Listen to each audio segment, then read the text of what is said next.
Good morning. मैं doctor Dipankar Banerjee बोल रहा हूँ from Jabalpur, from ideal fertility IVF and genetic centre private limited, जो कि मध्य प्रदेश में स्थित है। मैं गायनेकोलॉजिस्ट हूँ with special interest in reproductive medicine and foetal medicine. हम regular male and female infertility, उनका इलाज और test tube baby, IVF, ICSI, blastocyst transfer, embryo freezing, egg freezing, sperm freezing regular करते हैं।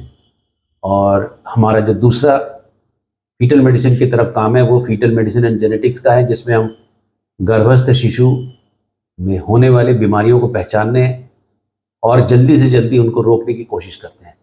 मैं देवेंद्र जी से अनुरोध करता हूं, please go head with the question. ये हमारा यूट्यूब कमेंट सेक्शन का साप्ताहिक प्रोग्राम है। गुड मॉर्निंग सर, क्या एम्ब्रियो ट्रांसफर के बाद ट्रेवल और घर का काम कर सकते हैं?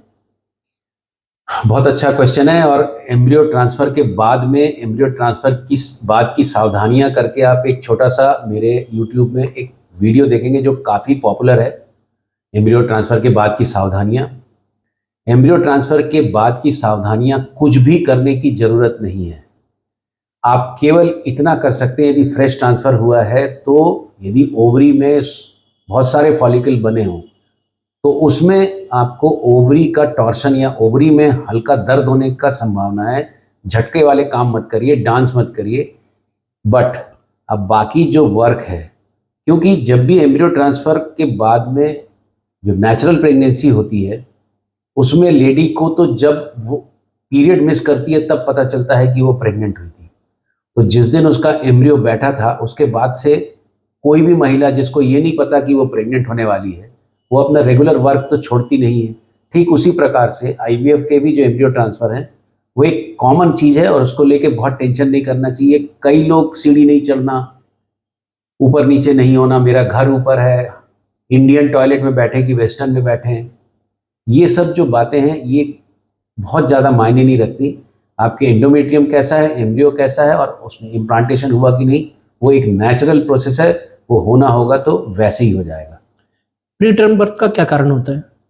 प्रीटर्म बर्थ का कारण क्या होता है? प्रीटर्म बर्थ के बहुत सारे कारण होते हैं और प्रीटर्म बर्थ एक सबसे कॉमन जो कारण होता है वो जो बच्चेदानी का जो मुंह है उसको सर्विक्स बोलते हैं।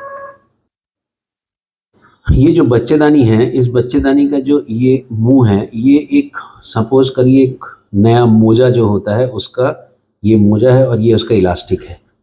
अब इसके भीतर बेबी है।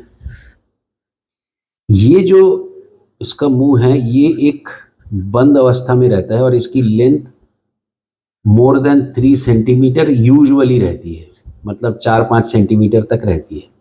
अब किसी कारण से यदि ये इलास्टिक ढीला हो जाए तो डेफिनेटली ये फैलेगा तो इसकी लेंथ घटेगी, तो इसकी लेंथ घटेगी तो इसमें प्रेशर ज़्यादा आएगा तो ये जल्दी खुल जाएगा तो प्रीटर्म डिलीवरी होगी।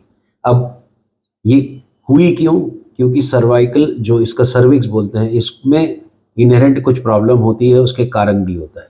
दूसरा एक और कारण होता है जिसको कोरियो एम्ब्रियोनाइटिस बोलते हैं, मतलब इसमें यदि इन्फेक्शन हुआ इस जगह पर तो भी होता है।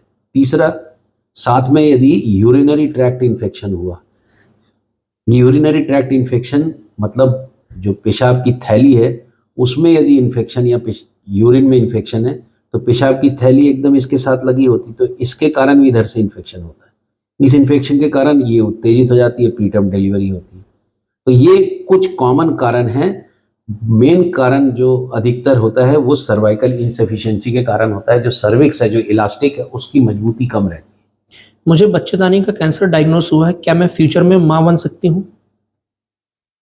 बच्चेदानी का कैंसर, आपके बच्चेदानी का इधर का कैंसर कि बच्चेदानी का कैंसर, ये दो अलग अलग होते हैं। यदि इधर का कैंसर है तो बच्चेदानी निकालनी पड़ जाती है, पर जो सर्विक्स का कैंसर है ये स्टेज कितनी है उसके ऊपर डिपेंड करता है। यदि ऐसी स्टेज है जिसमें कि ये पूरा निकालना पड़ेगा तो ये आपके गायनिक और आपके जो कैंसर डॉक्टर हैं उन लोग बता सकते हैं कि आपका स्टेज क्या है। अर्ली स्टेज में यदि पकड़ में आ जाता है तो अधिकतर बच्चेदानी नहीं निकालते हैं, जिनको फैमिली की दरकार है, ज़रूरत है, तो फिर से प्रेग्नेंट हो सकते हो।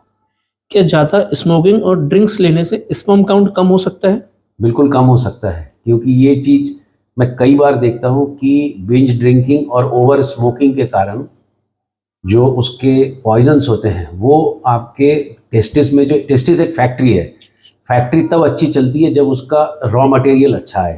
तो रॉ मटेरियल में प्रॉब्लम आने लगता है जब आप बहुत ज़्यादा इस तरीके का स्मोकिंग में निकोटीन और अल्कोहल से जो फॉर्मल्डिहाइड और वो सब बनता है, एल्डिहाइड बनता है, उससे सेल डैमेज होते हैं, उसके कारण भी कई बार स्पर्म काउंट कम हो जाता है। मेरे वेजाइनल एरिया में बार बार इन्फेक्शन हो जाता है, इसका क्या कारण हो सकता है? एक कॉमनेस्ट कारण तो आप अपना ब्लड शुगर चेक कराइए, क्योंकि यदि एंटीबायोटिक लेने के बाद भी यदि ठीक नहीं हो रहा तो ब्लड शुगर जरूर चेक कराइए। फंगल इन्फेक्शन एक बहुत कॉमन कारण है। कई बार husband to wife, wife to husband infection होते रहते हैं, तो दोनों जन मिलकर दवाई खाइए। और यदि उसके बाद भी नहीं होता है तो आप एक पैप स्मीयर और एक HPV स्क्रीनिंग जरूर करवा लीजिए। ये चीज़ें करने से आपको इन्फेक्शन का तरीका पता चल जाएगा, क्या हो रहा है और क्यों हो रहा है, और यदि ज़रूरत पड़े तो वेजाइनल स्वाब से कल्चर करके, आप पैथोलॉजिस्ट मिलेंगे तो कल्चर करके कल्चर सेंसिटिविटी टेस्ट जरूर करा लीजिए, किस दवाई से ये ठीक हो सकता है। सुनने और जुड़ने के लिए बहुत बहुत धन्यवाद। यदि आपको कंटेंट अच्छा लगता है वीडियो का तो प्लीज़ चैनल को सब्सक्राइब जरूर करिए।